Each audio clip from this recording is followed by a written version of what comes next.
Professor Bọ́lárìndé Joseph Obebe ló sọ wípé mo wá dúpẹ́ oore àtọdúbọdún, mo wá dúpẹ́ oore àtòṣùbọ̀ṣù, mo wá dúpẹ́ oore ìgbà gbogbo, ṣé mi náà rèé Olúwa, fún gbogbo oore rẹ, fún àánú rẹ, fún ààbò rẹ, fàlàfíà rẹ, fojú rere rẹ Olúwa, mo dúpẹ́ o Bàbá. Mo mọ̀ pé kì í ṣọgbọ́n mi, kì í ṣe ìmọ̀ mi, agbára mi kọ́, kì í ṣe pé mo jẹ́ pòfẹ́sọ̀ ló fi dá mi sí, n ò jọra mi lójú, mo ṣọpẹ́ fún ọ, ṣé mi náà rèé Olúwa. Professor Bọ́lárìndé Joseph Obebe, orí títúkádù ó dádì láṣẹ bá ọjọ́, congratulations o Olúwa má fẹ́ ìṣòpin. Professor Bọ́lárìndé Joseph Obebe, orí títúkádù ó dádì láṣẹ bá ọjọ́, congratulations o Olúwa má fẹ́ ìṣòpin. Professor, àánú lórí gbà ó lọ́wọ́ bàbá mímọ́, orí ọ̀fẹ́ lórí gbà ó èyí tí ó kọ́ mọ̀, ọ̀pọ̀ dára jù ọ́ lọ ṣùgbọ́n tí ó sì mọ́, a ò róhun fáyọ̀ bí ó ṣe ká bá ọ dúpẹ́ o. Professor Bọ́lárìndé Joseph Obebe, orí títúkádù ó dádì láṣẹ bá ọ yọ̀, congratulations Olúwa má fẹ́ ìṣòpin. Professor ló ní kí n máa sọ wípé láti gba èwe wá tí mo tún fi wà dàgbà, mo mọ̀ọ́rẹ́ o, mo mọ̀ọ́rẹ́ o, lọ́mọ ọwọ́ lọ́mọ ìrìnsẹ̀ lọ́mọ ìrákòrò, mo mọ̀ọ́rẹ́ o,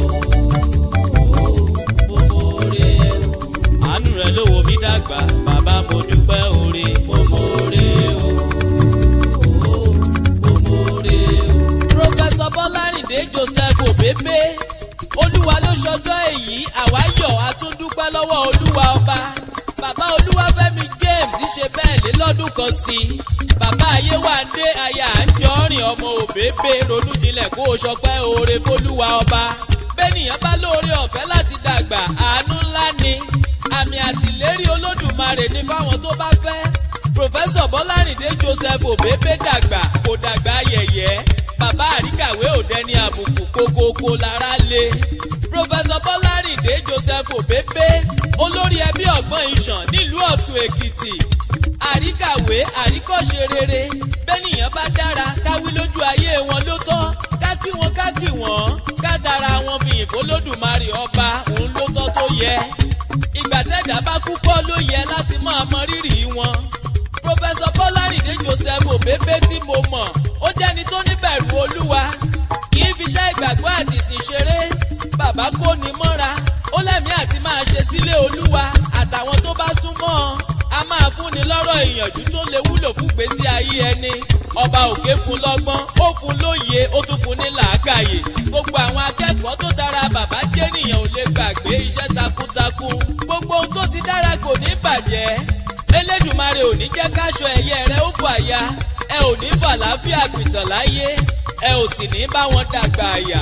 Professor Bọ́lárìndé Joseph Obebe, ọmọ wọn lọ́tún Èkìtì, ọmọ onírèké àgbéjó, ẹ̀yin gangan lọ́mọ atọrẹ mágbèsù nílé bàbá tá a gbé bí yín lọ́mọ, ọmọ igbó dúdú ẹ̀yìn òòrè, àgùntàn ṣọ́ọ̀lù ọkùnrin, ọmọ Ọlọ́run ọ̀gá ògo, nínú ìrírí ẹ̀dá lókè èèpẹ̀. Bàbá Olúwafẹ́mi James, bàbá Ayéwándé Àńjọ́rìn ọmọ Obebe, oore ọ̀fẹ́ láti ṣiṣẹ́ rere dópin, láti sin Olódùmarè dé àmì dẹ́kun, kọ́ba òkè wá fi ta ọlọ́rẹ. Wọ́n wá lé bí yín léèrè pé ta lẹni tí ń kí bàbá ọlọ́jọ́ bí kú oríire, ẹ bá mi wí fún wọn.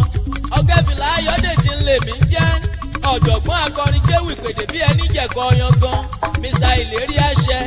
Professor Bọ́lárìndé, ẹ ti ṣọdún ọdún yìí, àṣọdúnmọ́dún ní ṣàwù àṣọdúnmọ́dún, àṣòròmórò ní ṣàwù àṣòròmórò,